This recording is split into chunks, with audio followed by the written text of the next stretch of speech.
Hi y'all, my name is Vanessa Smedley and I'm a painter. Well, today we are going to paint this nice little lighthouse right here from Long Beach, California, and we are going to paint it using the A.Gallo Iridescent handmade watercolors from Italy. I had used that on a previous painting for accents. You can click the link above for that one if you'd like to see it. But this time we are going to use it for most of the painting, and especially that sunset sky behind it, to see if that kind of like iridescent, like luminous feel carries over to that very luminous sky. So we'll see how that goes. We're going to paint that today. So let's do this. Here are the materials for today. You can pause and screenshot that, or they're listed in the description for you.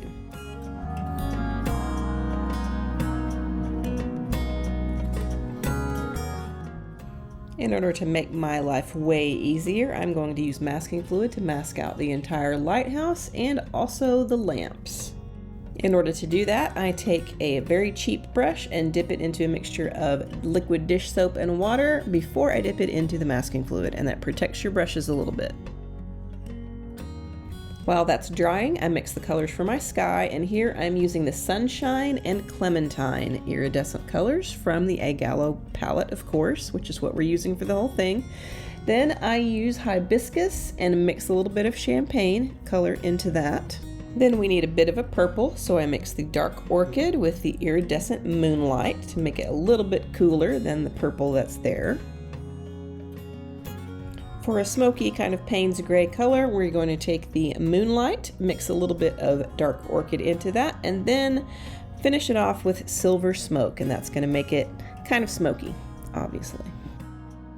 And then I'm going to mix Moonlight and Orchid into varying shades of either more blue or more purple, just for some variation here. I'm going to start out by wetting the entire background with my 1.5 inch Hake brush, and then I'm just going to start to lay in these colors in a nice lovely gradient, just like they are in the photo. So I'm starting out with the yellow mixture, and then I go to the pink mixture. Then of course next up will be the purple and then the blue. And we're gonna, when we get to the blue, we're gonna vary that up a little bit. The one that has the smoke, we're gonna add that in as clouds in different areas of it.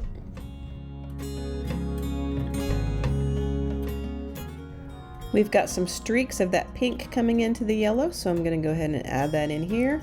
Give it a spray, of course, to keep the paint moving if it starts to dry out. And do a little bit of blending in between each layer. And here's where some of that cloud pattern starts to come in. We have some paint pooling on top of the masking fluid, so I'm going to go ahead and take a shop towel and dab that out so that it doesn't come back and do a back run. After looking at this, I think that the pink could be a little bit stronger, so we're going to go ahead and add a bit more of that back in here, and then let the whole thing dry. Now that all of that has had a chance to dry, I am coming in with my rubber cement eraser and removing all of the masking fluid, on the lighthouse at least, which of course removed my drawing, so I'm adding those lines back in there really quick.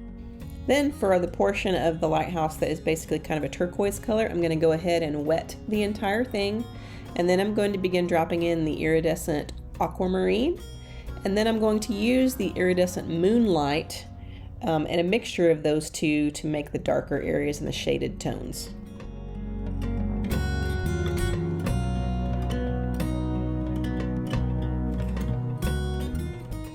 Then I mix even more of the Moonlight into my mixture here, and we're going to use that for the very top and the very bottom. Those are the darkest areas of this, and actually we're going to mix in a little bit of the silver smoke right underneath the very top of it and at the bottom eventually.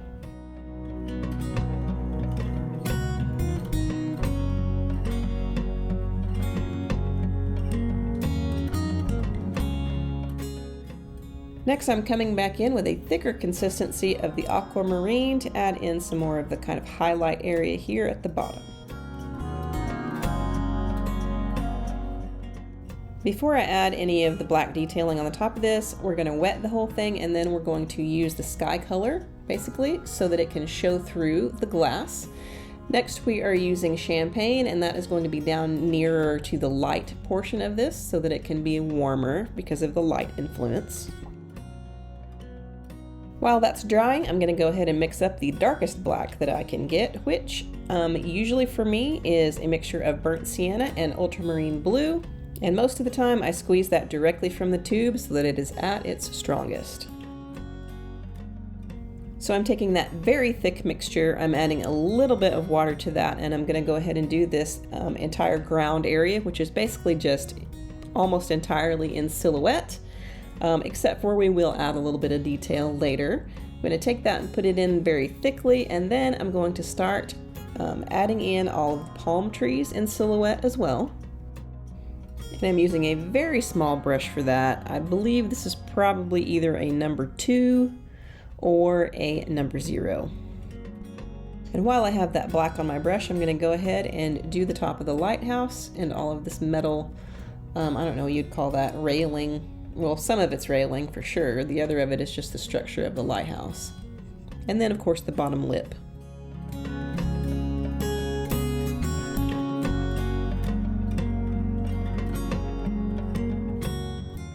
And then we move to the structure at the bottom of the lighthouse, and you can just go right over the top of this iridescent, and you can water it down so that you can actually see the iridescent through it if you would like. But basically this black paint is really just regular Daniel Smith watercolor, and it's the only regular non-iridescent color that I'm using in this painting. And the reason behind that is you just really can't get a good strong black out of any of these iridescent paints. None that I've found anyway. I guess there could be a brand out there that I have not tried yet that has a good strong black. But I decided since this was so silhouetted and such a strong black that I would go ahead and just use regular watercolor on it.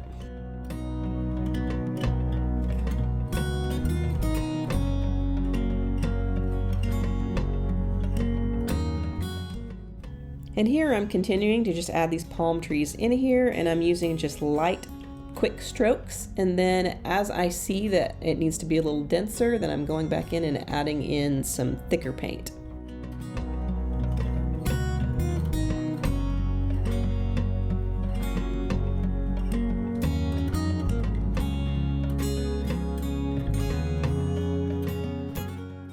After I get all of the palm trees laid in, I'm going to come back in and mix up some of this pine iridescent, which is one of the only dark green iridescent paints that I've been able to find, but it is a really nice one. And I'm just going to go ahead and dry brush that, not all over the entire like black portion, but basically just where you can see the black through it, so that you've got this nice kind of like hint of green on all of this silhouetted area. After all of the green dries, I come back in and remove the masking fluid so that I can do the little lamp posts here. And I'm using just a light mixture of the Moonlight paint here for this kind of bluish, like metallic sheen on all the lamp posts.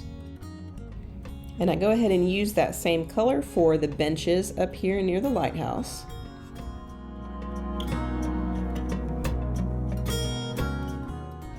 And then I'm using my yellow mixture here for the lights at the top of the lampposts, and then I'm going to use quite a bit of water to spread that out so that you have a little bit of a halo glow around the lights.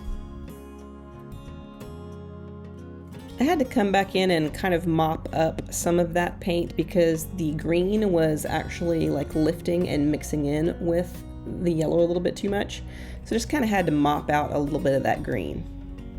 And then since there is not a white or a silver in this set, I actually had to go to my Paul Rubens metallic and iridescent set to use the pearl silver white for the very middle of the lamps, as that brightest light source, of course. And then I used that same color for some of the highlights on the top of this thing here. And then come back in with some of the smoke to add a little bit of the darker texture to the glass. Then I jump back down to the bench area and fill in some of the shadows with my black.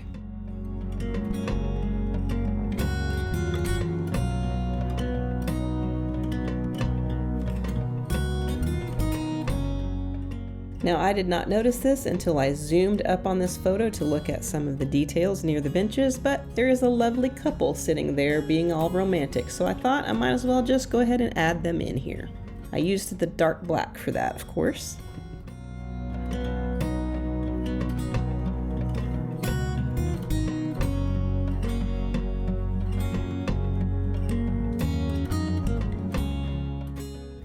I also noticed when I zoomed up on the couple that there was a little bit of a solar flare type of effect on the palm trees themselves.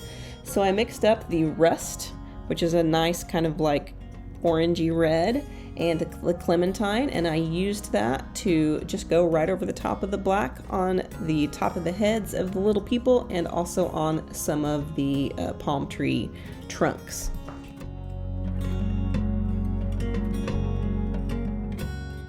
And here's the finished product. This is what it looks like with a painting made not entirely, but almost entirely out of this iridescent paint, barring the black, of course. And it does have kind of this luminous quality to it, and I'm gonna just zoom up on that real quick and show you what that looks like. And you can see that it's a very subtle effect, but it does add just this bit of luminosity that you probably couldn't get from just a flat paint, of course. And I think that's a really good use of this iridescent paint, since it does not do very well on black paper, as I discussed in the previous video. It does do very nicely on white paper for a very subtle effect. And there you have it, a nice little lighthouse with a very luminous sky with iridescent watercolors. Don't forget to like, comment, subscribe, share, all of that stuff, because that's how this channel gets to grow. Thanks for watching. I'll see you again next time.